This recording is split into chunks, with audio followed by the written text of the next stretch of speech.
Hi guys, today we will talk about how to fix or how to solve Facebook featured photos. To know how to fix or how to solve Facebook featured photos, you should just go to settings like this. You will click. After that, in this page, you will go to click here apps, default apps, app settings.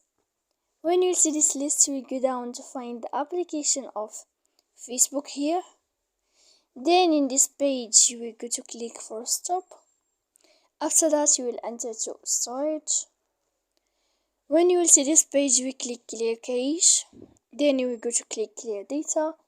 And after all this stuff, as you see here, you can turn off your Wi-Fi. So please don't forget to support us by like and subscribe. See you next time in another video, and thank you for your attention.